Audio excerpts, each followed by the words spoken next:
kulanti wacan oo wanaagsan daawadayaal halka aad naga daawanaysaan waa Xamaasi TV qofka idin la hadlaayna waa Cali Soomaali qofka garabkayga fadhiya waa macallin Bisbaas oo aad taqaanin macallin Bisbaas oo maanta waxa idin wadaa idin kala hadli raba waxyaabo asiga maskaxdiisa ka guuxaya oo bulshada ku saay fadlan aan soo dhaweeyno macallinka wandhawahay maalmahan waxa zaid u batay kufsiga oo liskufsado dumar iyo wiilba waxaan la dhaafin caruur yar oo dhibaato baan loo geysto marka waxaan rabaa insha Allah taala in aan ka hadlo dumarka oo aad loo dhibaateynayo caruur yar waxyaalo qaar aan dhagaha u rooneen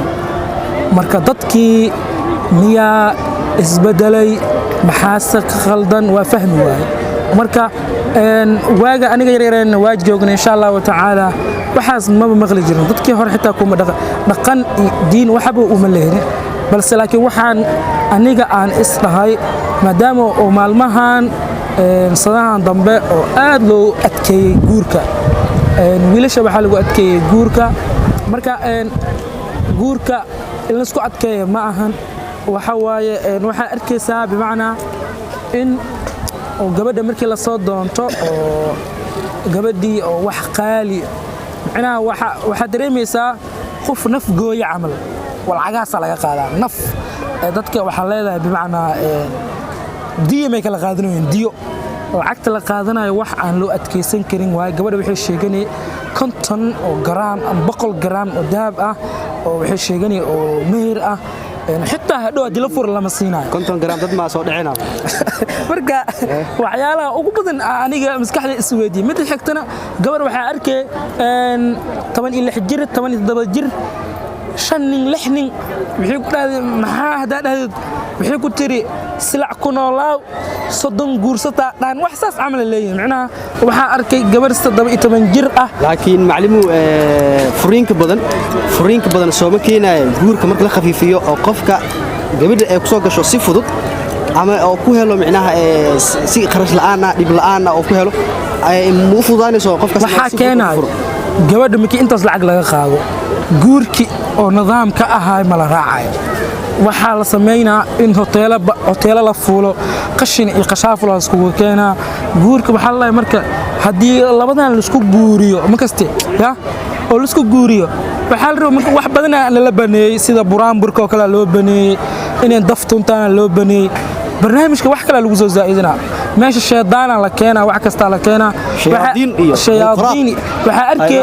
markii aroos oo jiro dhowr gabdho wax ku soo dagay aroos bilooway joogtay qashina ku soo dagay maqlay macallin kale quraan saar gabadhan marka waa aragnay ma kaste marka di gabadha oo la nikaaxo la mehriyo oo meherka markuu dhaco dabcan oo sida darteedna kadib oo sida oo hore loo soo sameyn jiray oo diinta ay waafajisay buraanburki iyo wixii in la adeegsado laakiin hadda maanta waxa jirta gabadh in hotel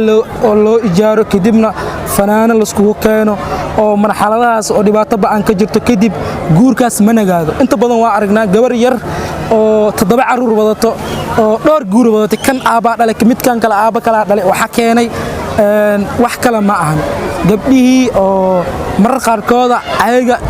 oo meelaha isku meherinayo mid xigta oo ku leedahay anaaba isbixiyo mid kalena waxa waay aabihii markii loo tagana waxa waay wuxuu ku leeyahay jawaan beesa rabaa ma kaste dibka horta ugu weyn waxa waay marka waxaan rabnaa aabaha Soomaaliyeed oo muslimka oo waxaan leenahay gabadhaada markii lagu soo doonto fududay guurka fududay marka guurka sidee lagu fududeyn karaa aan rabnaa inaan ogaano marka Nabi sallallahu alayhi wasallam dhalinyarta ayuu la kulmay wuxuu yiri marka waxaan rabaa inaan ka faa'iideysto kulanka dhalinyarta marka qofkii mas'uuliyad qaada karo falatazawij ha guursada la ma kaste macna nabiga guurka wuxuu macna hadii oo qofka oo macna uu guursado ma sameeyna inuu wax kufsado inuu bimacna macsi galo in ma sameeyna laakiin haduu qofka ilaa wuxuu ordaa waa bixlaba ha fa innahu aqaddu lil basari wa ahsanu lil farji macna gabadhan bimacna waa ku asturnaani wiilkan waa ku asturnaana ma kasto haduu bimacna guur imaado ma kasto laakiin hadaan guur la sameeyo maanta gabar noo dhooran ma jiro gabar dhoorsan ma jirto bimacna waxaan u leeyahay mid kastaba way wareegaysaa waxaa arkaysa 8 saac habeenimo gabadha moodo wiif mooto ku sii socotaa 8 saac habeenimo isbitaal ma u socoto goob caafimaad degdeg mu gaarayso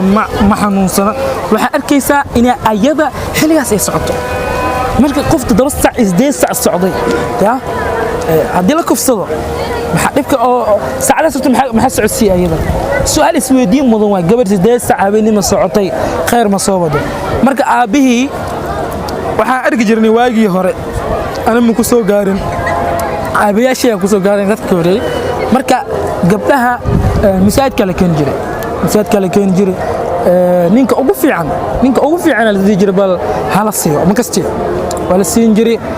gabar oo cafiifad ah oo wanaagsan oo quraanka xifdsan asturan xijaaban ayaan hayaa nin wanaagsan iyo guursada la siiyo waana la sameyn jiriyo oo bimaana waa la siin jiray ma kastii hadda saas ma bajirtee marka waxaan rabnaa haddii adiga aabow gabadhaada laga soo doonto adiga u fiirisaa akhlaaqdiisa iyo diintiisa ma ahan inaad fiiriso